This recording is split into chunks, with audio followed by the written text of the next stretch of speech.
یاره ډېر خوند کې کنه چې د خپل افغانانو په منځ کې ولاړ یم او د لوی کور افغانستان مبارک یو د هغې په مسلو باندې غږېږم ډېر خوند کوي ما ته د افتخار ځای دی چې زه افغان یم او د خپل لوی کور افغانستان مبارک کې غږېږم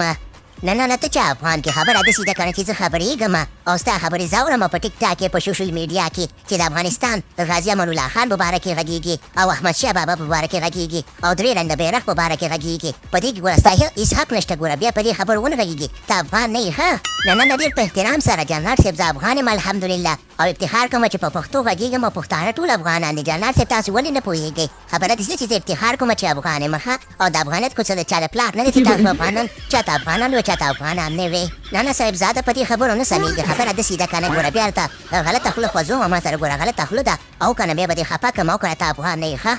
ملا هیبت الله صاحب یو فرمان پرې راخوشي که که نه دغه چونې دې سم که که نه دې د بار په بار باندې چا خبره د افغانستان مشران کنځي او د پښتنو مشران کنځي دا چونې دې سم که که نه ډېر د نه په ګیله یم د دې چلو نه یلکه جانه موبینه بیا دې لاره خطا کړې ده که څنګه چل دی کله چې په کوټه کې اوسېدلې هغه پکتیوال سره به په فیسبوکونو باندې راتلي او د افغانستان مشران به دې کنځل او بیا به خلک راپاڅېدل موږ به یې کنځلو زموږ خو اوس معلومات هم نه کېږي زه د ځان هم خبر نه یم چې مړ یم که ژوندی یم که د خلکو مشران کنځي د افغانستان مشران کنځي بیا خلک راپاڅېږي موږ کنځي اوس د اوبې ته تښتېدلی اوس د هغې نه ډزې کې په افغانستان کې خو نه سم سړی جوړ شي او سم سړی به شي ښه جانه موبینه محترم هیبت الله صاحب خبره داسې ده که نه چې د دې د لاسه چې دی ما مبارزې پرېښودلې افغانستان مې پرېښودلو او اوس تیمو ته راغلی م په تیمو کې لګیا یم او بزنس یې کوم د دې خلکو د لاسه چې خبره ما د مبارزې پرېښي دي او اوس تیمو ته پاتې یم تاسو خو تا سره خو فرمانونه ډېر دي که نه یو فرمان پرې راکوشې که که بېادبي رانه شوي نو معاف مې که رحیم صدیقي ګوره ته خو سم شه ته خو ډېره ګوره خبرې ونه کېږي دا په راخوله دې وام نږدې را سره ولاړې او که نه تیمو نه دی چا خبره تیل وباسه شکر وباسې تیمو کې لګیا که در پسې مې راواږده ګوره چولو ته به دې کښېنومه چولو ته خبرې به ډېرې نه کېږي بیا دې سمومه ګوره یاره جاله مبینه ته خو ډېر بېادبه یې سم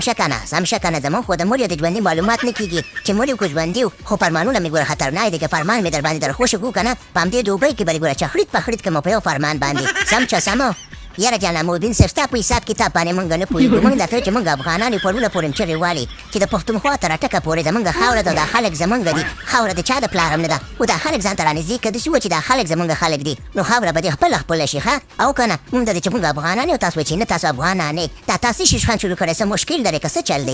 یاره صاحب زاده صاحب که رښتیا را باندې وې که نه چل داسې چل دی چې کله ما یوټیوب شروع کړو فیسبوک پې شروع کړو نو هغې نه مې پیسې ګټلې نو اوس په هغې کې پیسې لږې کمې ګټم نو ټیک ټاک ته راغلی یم چې کله تا راونیسم او کله آصف راونیسم او کله د رحیم صدیقي راونیسم نو زه دلته پاتې یم او په افغانستان کې مې څوک اچھا خبره په تشپاڼو کې م نه حسابوي تاسو نه زه ګوره هلته زما احترام او عزت ډېر کم دی ګوره جانه مبینه ټول انسانان سره یو رقم انسانان دي خبره داسې ده چې موږ په خلکو باندې مه کنځه او سم سړی شه دوبۍ ته خو دې خپې سپکې کړي دي وطن ته خو به واپس راځي ګوره خوله که له غلطه ونه خوځې بیا د موږ ته چل لازي سیده او هلکانو افغانانو تاسو هم خفه نه شئ به د یو چا خبره او کوکړي باندې چا خبره ټول سین نه مو تارېږي صحیح ده په الله مو سپارم سلام علیکم ورحمت الله وبرکاتو